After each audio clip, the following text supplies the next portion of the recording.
Yeah, I think it's going. I had been wanting to talk about kind of cultural stuff in Baha'i culture, which seems kind of like sort of a misnomer, but I've been looking for an excuse to talk about it because it's kind of strange to me.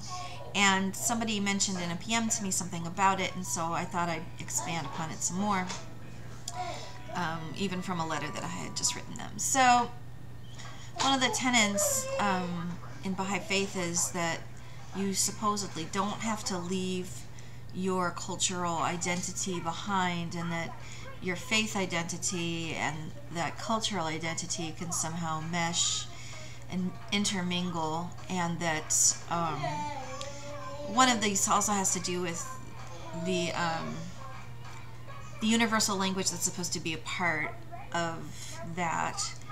And some people think that it's Esperanto, and some people think that it's Spanish, and some people think that it's English or Chinese. So, you know, I've heard all different kinds of things on it. And while there are, I think, just at the outset, certain sensitivities that are extended in an effort to be culturally sensitive, I found some very distasteful things that bothered me, that just became incredibly common and strangely Baha'i culture, that no matter where I went, it was always quite similar. Now, one of them, and by the way, these are things I'm not supposed to be talking about. Okay, people don't like these conversations, and yeah. Now other Baha'is don't care, and they're fine. But then there are some people who are like, you can't, blah blah blah, whatever. So feel free to thumbs down my video if you're one of those people. Any hoodle, there is a faction of Baha'is who, being Persian, keep themselves quite separate from the rest of the other Baha'is. Now, there are many Persian Baha'is who absolutely are a part of the community and would never even think of being separate or away from it.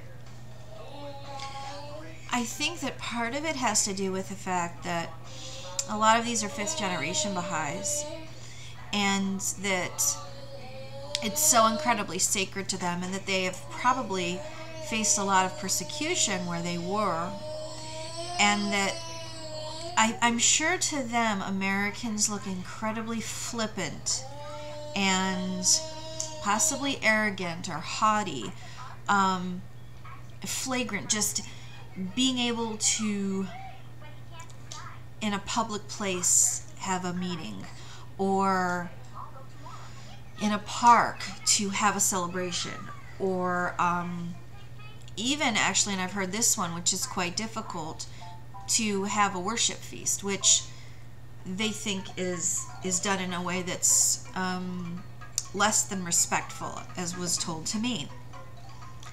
And there are certain communities which are so thick, you know, with Persian population, that one of my friends commented to me once, if you went, you know, as a person of any other group to one of these occasions, you would simply think that it was some kind of Persian cult, because you wouldn't see anyone of any other, you know, cultural background or heritage or whatever, ethnic, whatever.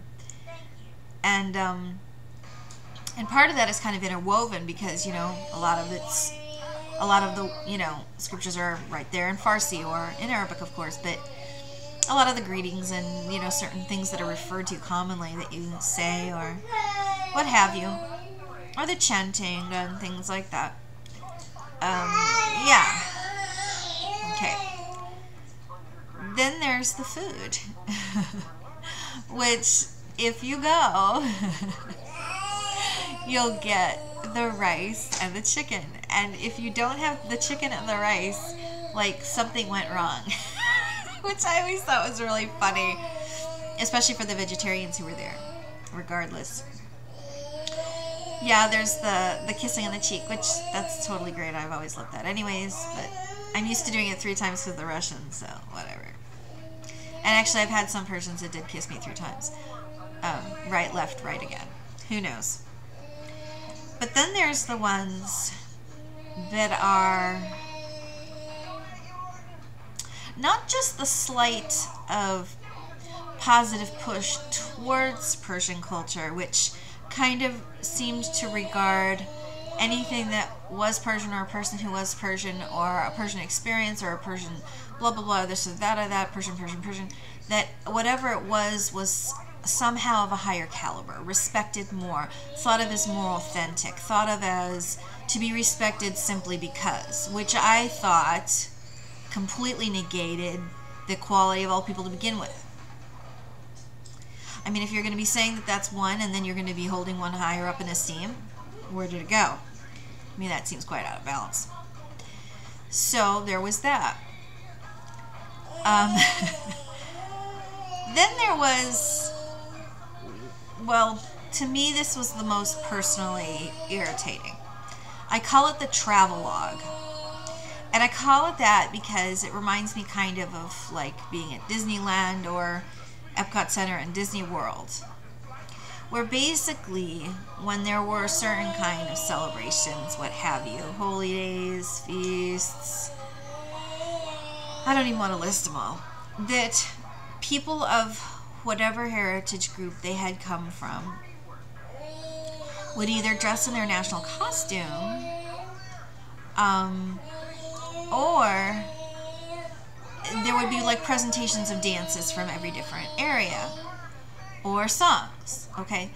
So like every time someone went up, it was a different language or a different kind of dance, or, you know, and basically you were going around the world with everybody, okay? This didn't wear on me until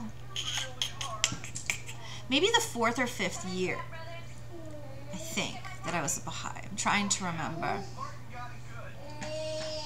No, it might have been 7 or 8. Okay, from 93 till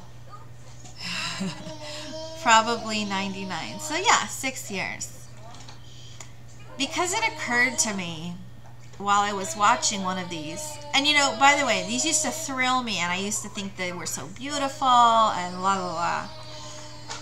But then it occurred to me that the children growing up watching these would never know the distinguishing factor of how they were different in any kind of a way.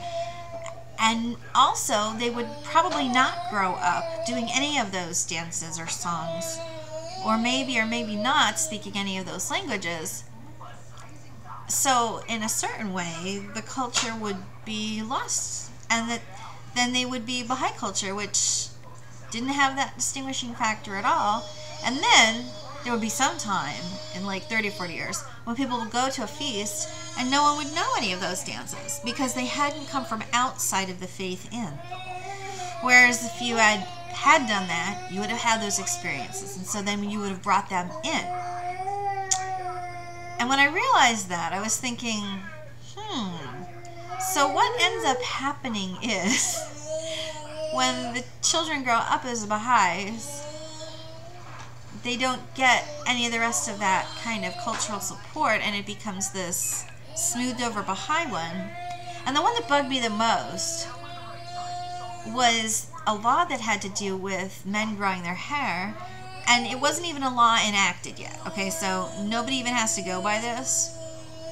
But the law, sometime in the future, that's going to be enacted by the UHJ, says that men can grow their hair beyond their ears, I think, or something. I'd have to look at the Aqdas, but I think that's it. And there are so many photographs of Abdul Baha with his hair long.